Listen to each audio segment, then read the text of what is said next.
Hey, what's going on, guys? So today we're looking at my new neck knife, which is huge. This is the Lothar KA52, and they advertise this as a survival knife. It's just a medium-sized fixed blade, and it's fine for, you know, survival. As far as survival goes, I mean, I really prefer like a Scandinavian ground blade.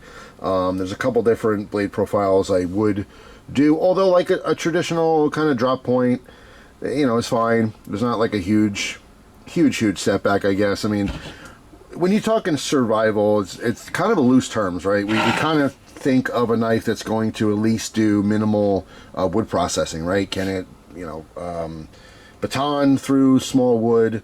Can we make feather sticks with it? You know, can we shave some kindling? Like things like that. There's not a whole lot of criteria to what makes a good survival knife, right? Now, if you're consistently outdoors, yes, you will have a checklist. If you're that guy who's just constantly doing that kind of stuff, like I do my fair share of it over the years and testing and playing around in my personal time. But if you're like that dude who's like totally outdoorsman, constantly hunting, constantly, you know, building forts and huts and stuff, and you know, living off the land, you know, if you're off the grid kind of dude and you really rely on your knife, you know what the criteria is for a survival knife. For most people, you could take a tactical knife and probably do most of the same stuff, right? It maybe doesn't excel at those things, but it's not like it's always completely necessary. If you have a sharp, sturdy knife with enough blade edge, you could do some wood processing with it. You know what I mean? I could take a very tactical looking Tanto with a serrated back edge, you know, a double-sided knife, which you would never use, right, for survival, and you could probably survive with it. It's just one of those things some people don't want to accept, I guess. There's just like, you could take any knife, pretty much, and cut some tomato slices to make a sandwich, right? It's just some are going to do a better job than others. A big, fat, thick, fixed blade is not going to do a great job. Even if it's sharp, it's probably going to squish your tomato, right? You want a thinner edge. That's why kitchen knives are thinner for food prep and stuff. But at the end of the day, you know, sharp knives cut stuff. So it's one of those things. But anyway, the reason I point that out is because, no, it's not like an amazing survival knife by any standards at all. They're just selling it as that because that's what sells, because people like survival knives. But I made this a neck knife just by carrying it on my neck. That's it. That's all I did. But it's huge. It's absolutely huge for a neck knife. This one's in D2. You can see we have some G10 scales, some cutouts here, which actually gives it a nice grip. There's some jimping here that is non-functional. To me, it's a thumb tickler. You know, it's not keeping any grip whatsoever. They're rounded edges. You know, when you want good jimping, you have to have kind of sharp edges. That's the whole point. That's what grabs your skin. When you have a knife where there's cutouts, but then, you know, it's coated and it's just, I mean, the cutouts are rounded. There's no edges for your skin to grab. So that, to me, that's very poor jimping. I can literally slide my finger across. My finger does not want to stop. Imagine jimping being like brakes, right? You have worn down brakes, you need some new pads, and then there's other jimping will just stop on a dime. You cannot literally push your finger forward. It will grab it and keep it there. So, yeah. Let's back up here. I'm surprised Spyderco is not all over this because of this hole here. But yeah, so I mean, the point of the video is not so much about this particular knife. I have some other Lothar fixed blades. I really like I think it's called the Porcupine. It's like a little dagger. It's kind of neat. I dig it. It's a little more aggressive looking. It's a little less practical. It's just kind of cool. When I say practical, I really just mean like universally good for all types of stuff. It's just cool looking. It's okay to like knives because they're cool looking. They're still sharp. You can still cut open a box, or, you know, cut a tag off a shirt if you need to, or whatever you need your knives for. I do have another fixed blade from them, the Turtle, which is a smaller one too. I also have carried that neck style, but I want to talk about this one because it's big. So to give you an example, I grabbed one of my, actually, I'll put it back in the sheath for a second. One of my Civivis. This is, I want to say the Dart maybe. But anyway, this is one of the smaller neck knives I consistently carry. It's not my smallest. I'm sure I have smaller ones. Even like the Spyderco dog tag, let's say. That has a smaller profile overall. It's not as long, but physically this knife is very small, very lightweight, very thin. Super stabby, which we all like.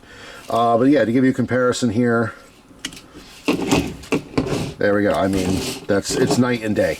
This thing is massive. This is as big as I could possibly go with neck knife carry. Otherwise, it gets ridiculous. This is already ridiculous. In fact, some of you guys think that's ridiculous. Why do you carry a knife in your neck? What are you, 10 years old, Jeff? But I've been doing it for a long, long time. Not going to stop anytime soon. But this is like big. Like when I carry this, people don't necessarily know it's a knife. A lot of people do, but some people don't. It's just some kind of jewelry. They don't even focus on it. It's just kind of hanging there. My purpose for this, and when I carry this, is mostly if I'm going out to a nice place, I'm dressed nice, if I'm at some kind of a, you know, wedding slash funeral type scenario. I don't have my neck knife showing. It's always concealed, and that's just for obvious reasons. I just, it's for respect. That's all. I don't need to be a focus. People need to be talking about my neck knife or whatever, those events. It's not about me. But I still want a knife. You know what I mean? I still carry it. It's one of those things. In the past, if I've been to job interviews, I still carry my neck knife, but I'm not going to go ahead and throw it out there for you to judge me and perhaps maybe not give me the job, that kind of thing. You know, so there's definitely reserved times where I'll always have a neck knife, but it'll be something small and either concealed or just out there to see, but you don't really notice it much, right? And then there's this thing. This thing is I have a big neck on my chest. A big neck. A big knife. I do have a big neck. This other people would think. But no, I meant knife. I have a huge knife on my chest. And then this is the, what are you doing with that kind of knife, right? And I'm not doing it for attention. I'm just doing it for variety. That is all. But yeah, I mean, I want to make this video to see, I'm curious, if you do carry neck knives, what is the biggest overall length? And I don't know this one offhand. I want to say this is 8.5 inches. 8 inches, 8.5. All right, now let's look it up. Hang on. Now I gotta know for sure. Aha, look at that. We have 8.57 inches overall. All right, so I was right. And 3.8 on the blade, if you didn't notice that. So yeah, I mean, overall, it's just a massive knife. I had to play around with the neck cordage for this. I put the adjustable knots in there. Because this is bigger, it's weird because I want it, when I put my neck knife on, I want to slip over my head and my glasses quickly and easily. I don't want it to, like, you know, rub in my nose and all that kind of stuff. So I want the loop to be big enough to just go over my head easily. But the problem is, in order to do that, this sits way too low. It's already really big, but it's sitting like the top of it is below my chest and kind of on my stomach. So I have to have the adjustable so I can quickly put it on my head, but then I can, you know, tighten it up so it rides higher on the chest. All right, so that's a bigger deal when you have longer or bigger neck knife options.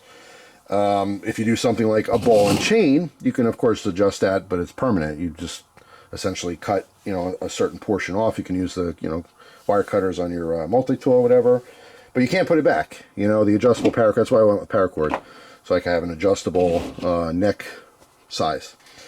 But yeah, that's pretty much it. Just, again, curious if you guys neck knife carry, what's your limit really? You know, 8.5 inch knife is definitely my limit. I think this is quite literally the longest knife. It may or may not be the heaviest, but it's certainly the longest I've ever carried. So yeah, I mean, it's not like it's super comfortable or anything, but it works fine. It's just the attention thing. Neck knives already grab attention. Having a huge knife grabs even more attention. So we'll see how long it lasts. If I don't know, I mean, I never really had problems, but yeah, just, you know, I love the variety. That's it. Variety is the spice of life. I say it all the time, and why not? You know, I carry a huge neck knife because I can, and I probably won't do it forever. There'll be another one that I want to, you know, try out in the future again. But for now, this is my go-to, so I wanted to share with you guys. That's it. Thanks for watching. Hope you have a great day, and I'll see you tomorrow with a brand new video. Take care.